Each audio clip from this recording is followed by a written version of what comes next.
मैं उमेश शुक्ला श्रीमती लाड़ देवी शर्मा पंचोली संस्कृत महाविद्यालय बरुंधनी से बोल रहा हूँ। आज का विषय है संधि का स्वरूप एवं भेद। संधि किसे कहते हैं? समान रूप से तो संधि आलोक प्रचार में आप लोग में देखते हैं कि संधि मैंने क्या होता है, मेल। वही संधि यहाँ भी है। जो संधि का स्वरूप क्या है? संधि मैंने संधि शब्द का सिद्धि कैसे होती है? तो सम उपसर्ग पूर्वक धी धातु से मकार को अनुस्वार और परसवर्ण होकर के संधि शब्द की निष्पत्ति हुई है। देखिए, मुख्य रूप से संधियां तो हमारे यहाँ स्वर संधि जिसको हम अच संधि कहते हैं, हल संधि जिसको हम व्यंजन संधि कहते हैं, और विसर्ग संधि। तो मुख्य रूप से 3 संधियां हैं और 3 संधियों में अच संधि में कुछ संधियां बढ़ जाते हैं जिसको प्रकृत भाव संधि और एक स्वाद संधि। तो अच संधि, हल संधि, विसर्ग संधि, प्रकृत भाव संधि और स्वाद संधि मिलकर के सब 5 संधियां होती हैं। वैसे मुख्य रूप से 3 ही संधियां होती हैं, लेकिन उससे लोग पंच संधि कहते हैं। देखिए, सबसे पहले हम आते हैं अच संधि में। सबसे पहले हम अच संधि में आते हैं। अब अच संधि में सबसे पहले हम अच संधि में भेद 8 भेद बताए गए। अच संधि में यण संधि, अयाज संधि, दीर्घ संधि, वृद्धि संधि, परूप संधि, पुरूप संधि, प्रकृत भाव संधि, ये 8 भेद बताए गए हैं अच संधि में। यण संधि के लिए सबसे पहला सूत्र है इकोणज। देखिए, इकोणज सूत्र क्या कहता है? उसकी वृत्ति है इक के स्थान में यण होता है, अच पर में हो तो संहिता के विषय में। इका स्थाने यण स्यादच संहितायाम विषय सुधि उपास्य, ऐसा वृत्ति में लिखा हुआ है। एक के स्थान में यण होता, अच पर में हो तो संहिता के विषय में। यहाँ देखिए, ये तो सूत्र कहता है। दूसरी बात, हम जब यण संधि करते हैं तो हम पूर्व और पर का ज्ञान करते हैं। यण संधि करने के लिए पूर्व में क्या हो तो एक हो, पर में क्या हो अच हो। तो यदि पूर्व में एक हो, पर में अच हो, तो एक के स्थान में क्या होता है? यण आदेश हो जाता है। एक क्या है? प्रत्याहार है। यण क्या है? प्रत्याहार है। एक में एक के स्थान में एक जो वर्ण है, 4 वर्ण है, वो प्रत्याहार है। ई उ री ली, उनके स्थान में यण आदेश हो जाता है। यण क्या है? तो य व र ल, ये 4 आदेश हो जाते हैं। तो ई के स्थान में य होता है, उ के स्थान में व होता है, री के स्थान में र होता है और लरी के स्थान में ल आदेश हो जाता है। इसी को हम यण संधि कहते हैं। अब ये 4 जो एक के स्थान में जो यण एक 4 जो है, उस एक 4 के स्थान में जो यण 4 आदेश होते हैं वो कहां पर होंगे?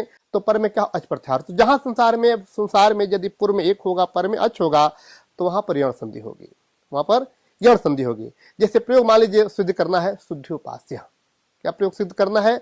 शुद्धि उपास्य। तो शुद्धिधन उपास्य हमने कहा, शुद्धन उपास्य। अब यहाँ एक कौन है? देखिए, 2 वर्ण है यहाँ पर, एक तो शुद्धि है, एक उपास्य है। तो यहाँ पर अब 2 जो शब्द है उसमें शुद्धि में जो धम है, जो ये है धकारोत्तरवर्ती जो इकार है वो एक है, और उपास्य का जो ऊ है पर में, ऊपर में है, वह क्या है? अच है। तो यहाँ पर अब शुद्धि में धम ई और उपास्य का ऊ अच पर में है, इसलिए इकोणज सूत्र के द्वारा ई के स्थान में क्या हो गया? यण हो गया। तो अब ई का यण, भाई ई के स्थान में यण होता है तो शुद्धि में धम में जो ई है वहां एक है और यण क्या है? 4 है। वो कैसे होंगे? तो हम जाते हैं संज्ञा प्रकरण में जाते हैं। संज्ञा प्रकरण में जाने के बाद हमें ज्ञान करना पड़ता है कि किस वर्ण का कौन सा आदेश होगा। तो सबसे पहले हम स्थान प्रयत्न ज्ञान करते हैं। तो ई का कौन सा स्थान है? तो ईचु ऐसानम तालु। और य का स्थान कौन सा है? तो ईचु ऐसानम तालु। तो ई और य का दोनों का स्थान क्या? एक है, इसलिए हमने ई का स्थान में क्या कर दिया? य जड़ किया। तो जब य जड़ हो गया तो क्या बना? सुध य धन उपास्य। अब हम वर्ण सम्मेलन करते हैं तो क्या बनता है? सुध य, धा भी हल है और यह भी हल है और ऊ का मिल जाता है, तो शुद्धि उपास्य प्रयोग बनता है। भाई, अन्य प्रयोग बनाने के लिए तो बहुत से सूत्र हैं, इसको शुद्धि उपास्य सिद्ध करने के लिए समान रूप से ज्ञान कराना है कि यण संधि क्या होती है। अब इसके बाद संधि आती है अयाज संधि। इसके बाद संधि आती है अयाज संधि। अब अयाज संधि में अयाज संधि क्या होती है? तो अयाज संधि के लिए सूत्र है एचो अयवा याव। एचो अयवा याव। अब ये सूत्र क्या करता है? उसकी वृत्ति है कि एचः क्रमादय अव आय आव एते स्युरचि, एते स्युरचि। मैंने कह दिया कि एचः क्रमाद, एच को क्रम से क्या होता है कि एच क्या है, प्रत्याहार है। एच क्या है, प्रत्याहार है। तो एक एच प्रत्याहार में कितने बनाते हैं, 4 बनाते हैं। ए ओ आई औ, ए ओ आई औ 4 बनाते हैं। तो ए के स्थान में क्या होता है, आय आदेश हो जाता है, ओ के स्थान में औ आदेश हो जाता है, आई के स्थान पर आय आदेश हो जाता है, और औ के स्थान पर आव आदेश हो जाता है। इसी को हम अयाद संधि कहते हैं।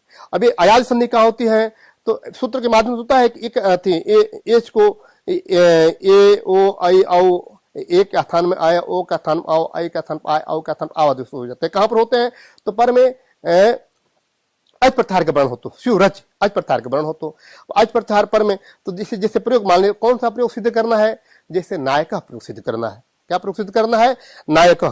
तो नायका प्रयोग सिद्ध करने के लिए नई धन अकह हमने किया, नई धन अकह। तो नई धन अकह में यहां पर अब एच कौन हुआ, तो नौ में आई, और अज पर में कौन हुआ, तो अकह का। तो हमने आई का स्थान में क्या कर दिया, हमने आय आदेश कर दिया। इस जो सूत्र हमने एच आय यावा सूत्र से जो 4 आदेश होते हैं, उसमें एक का स्थान में क्या कर दिया, आय आदेश कर दिया हमने। तो नौ आय अकह नाय का प्रयोग बना। उसी प्रकार से हम जब आयाद संधि के बाद अब गुण संधि का ज्ञान करते हैं। गुण संधि कहाँ होती है, तो गुण संधि करने वाला सूत्र है आद गुण। गुण संधि करने वाला सूत्र है आद गुण। वो क्या कहते हैं, वृत्ति क्या है, तो अवर्णादच परे पूर्व परयो रेकु गुण आदेश स्यात्। अवर्ण से अच पर में हो तो पूर्व और पर के स्थान में क्या होता है, गुण रूप का आता है। जैसे प्रयोग बनाना है उपेंद्र, तो जैसे उपेंद्र प्रयोग बनाया, तो पूर्व में क्या हो, अवर्ण हो, और पर में क्या हो, अच हो।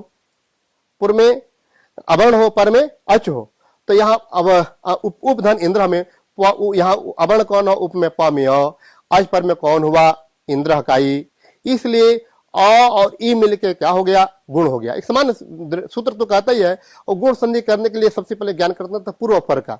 तो पूर्व में क्या हो, अवर्ण हो, और पर में क्या हो, अच हो। तो पूर्व अ और ई मिलके हमने क्या कर दिया, वहां गुण संधि करके उपेंद्र प्रयोग सिद्धि किया हमने। उसी प्रकार से मान लीजिए वृद्धि संधि है। अब वृद्धि संधि के लिए सूत्र है वृद्धरेच। वृद्धरेच क्या करता है कि आदेशी परे वृद्धरेक आदेश स्यात्। अवर्ण से एच पर में हो तो क्या होता है, पूर्व और पर दोनों का स्थान वृद्धि रूप एकादशी आता है। पूर्व पर का स्थान में दोनों का स्थान में वृद्धि रूप एकादशी आता है। जैसे प्रयोग है, मान लीजिए कृष्ण एकत्वम, कृष्णधन एकत्वम। तो यहाँ कृष्ण में ड में अ है, और पर में अच प्रत्याहार के वर्ण एकत्वम का ए। तो यहाँ दोनों का स्थान मूल के पूर्व पर का स्थान वृद्धि रूप एकादशी होकर के कृष्ण एकत्वम प्रयोग सिद्ध होता है। इसी प्रकार अन्य भी प्रयोग जितने हैं प्रयोग सिद्ध होते हैं।